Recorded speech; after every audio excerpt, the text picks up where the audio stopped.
एकादशोऽध्याय श्रीसुतवाच सुत कहन्ति सावधाने शुण सकल मुनिजने एमंत निज राज्य हरि मिलिले शंखनाद करी से पांचजन्य शंख शब्द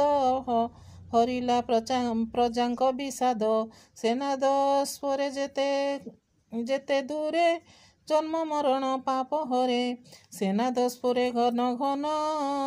शुणी सकल प्रजाजन धामंती परम हरसे कृष्णर दर्शन लालसे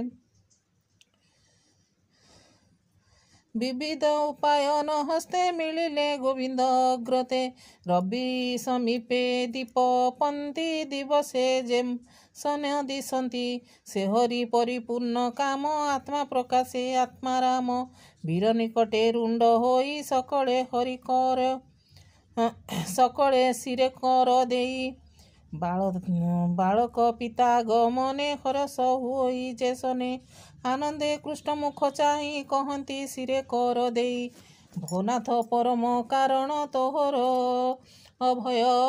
चरण शिव विरंची आदि देवे नित्य भजंती आत्मा लाभे से ही तो आत्मार कल्याण तपादे ध्यान नारायण से काल जगत संसारे तोहर सेवक न पारे तू आंभ पिता माता पति सर्व संकल्प क्षमा गति परम गुरु जे दैवत सुहृद प्राय बंधु सुत तो बिनु न जानू तो किछि तू देव सर्व शांति साखी अनाथ नाथ तू आमर देव मानवे अगोचर तोर बदन नारायण प्रेम तृषित निरक्षण से सुख घेनी जेते बेले कुरु नगरे बंधु बेले इच्छारे कलु तू गमन तोते न देखी आंभ मन क्षण के कोटि जुग मणु दिवस रजनी न गणु कोटि नयन जंतु बही कि करे रवि जेबे नाही तोहर प्रसन्न बदन अखिल ताप विमोचन चित्त प्रवासे ता न देखी आंब जीवन बड़ दुखी हेमंत जन मुख शुणी आनंदे प्रभु चक्र पाणी अमृत भो लोचने अनाई पुरे प्रवेश भावग्राही जादव सात वंश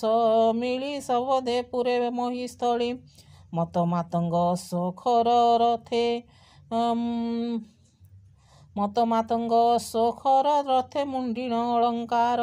पदादि बल प्रमिद धावंती वीर जूथ जूथ चलन्ते चतुरंग बल पाताले कंपे नागकूल सकल वृक्षे फूल पुष्प फल आश्रम लता द्रुम मेल आंब कदली नाना बन्न जले क्रीडांती विहंगम तोरण पुरद्वार मार्गे जले उच्चे बंधन नवरंगे ध्वज पताका छत्र सोहे सुंदर पथ मन मोहे मार्जना करी जेझापुरी लता कुसुम गंध बारी पूर्ण कलश धूप दीपे जय शबद नाना रूपे कृष्णर आगमन जानी सकल दिजे वेदवाणी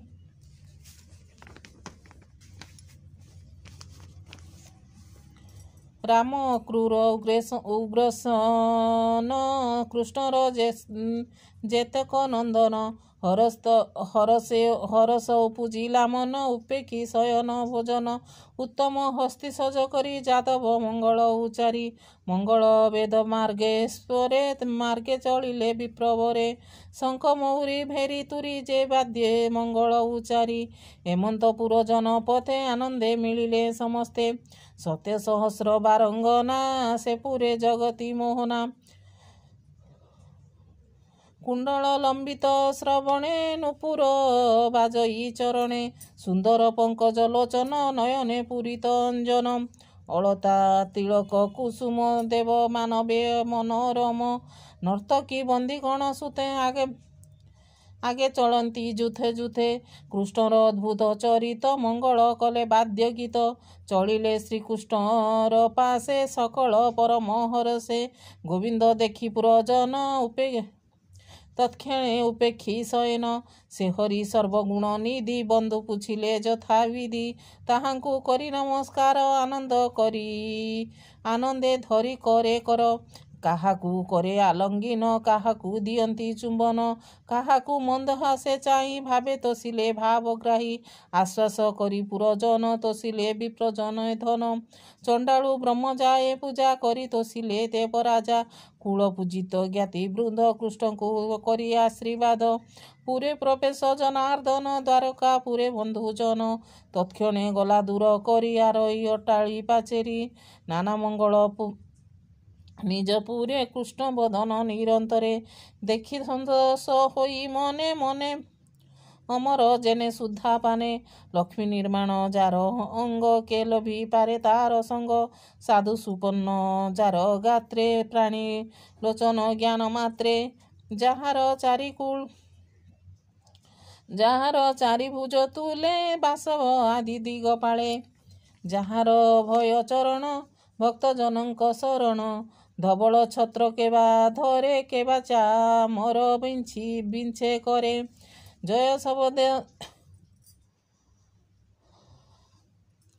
ଜୟ ଶବଦ କେ କରନ୍ତି କେବା କୁସୁମ ବରସନ୍ତି, ରଥେ ଗୋବିନ୍ଦ ତନୁ ଶୋଭା କି ବା ଉପମା ଭେଦବା, ହୃଦୟ ଲମ୍ବେ ବନମାଳ ଶ୍ରବଣେ ମକର କୁଣ୍ଡଳ, ପୀତବସନ ମଧ୍ୟଭାଗେ ଜେନେ ବିଜୁଳି ନୀଳ ମେଘେ, ଅର୍କ ଶଶାଙ୍କ ଚକ୍ର ଚାପ ସ୍ୱଭାବେ ନିକାଞ୍ଚନ ରୂପ,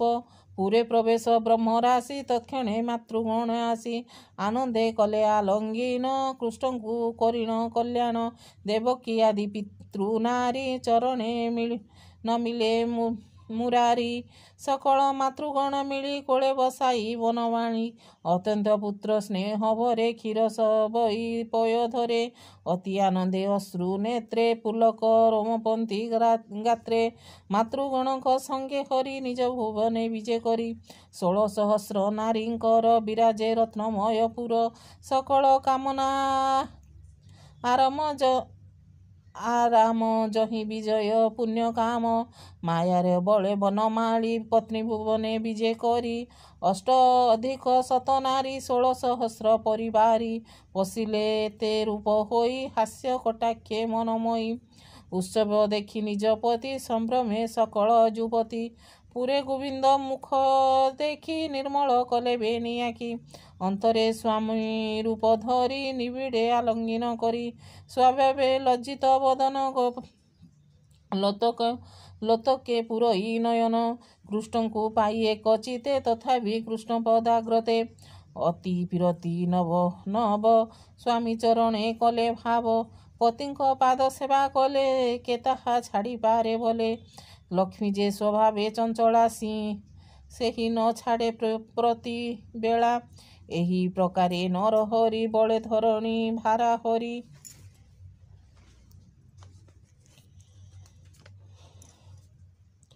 ଦଶ ଅୟୁତ ରାଜା ଗଣେ ଉତ୍ତାରି ସିଂହାରିଲେ ରଣେ, କଳିଭିଆଇ ନାରାୟଣ ଅନଳେ ଜେନେ ସମୀରଣ, ନାସିଲା ଅହଙ୍କାର କ୍ରୋଧେ ବିମାନେ ବସି ନିରାୟୁଧେ, ସୋମାୟା ବଳେ ନରହରି ମନୁଷ୍ୟ ଦେହ ଅବତରି, ଅଜ୍ଞାନୀ ଜେନେ ଗୃହେ ରହି ବଞ୍ଚଇ ଭାର୍ଯ୍ୟାରତ ହୋଇ, ପତ୍ନୀର ନାନା ପ୍ରେମ ରଙ୍ଗେ ଯନ୍ତ୍ରିତ ମୋହିତ ଅନଙ୍ଗେ, କୃଷ୍ଣର ଯେତେ ନାରୀଗଣ ସୁନ୍ଦରେ ମୋହନ୍ତି ମଦନ, ସ୍ୱଭାବେ ପ୍ରେମ ଛନ୍ଦର ସେ ନିତ୍ୟ ସେବନ୍ତି କୃଷ୍ଣ ପାଶେ, ବିବିଧ ଆଲଙ୍ଗିନ ଦେଇ ଯା ମନ ନ ପାରଇ ମୋହି,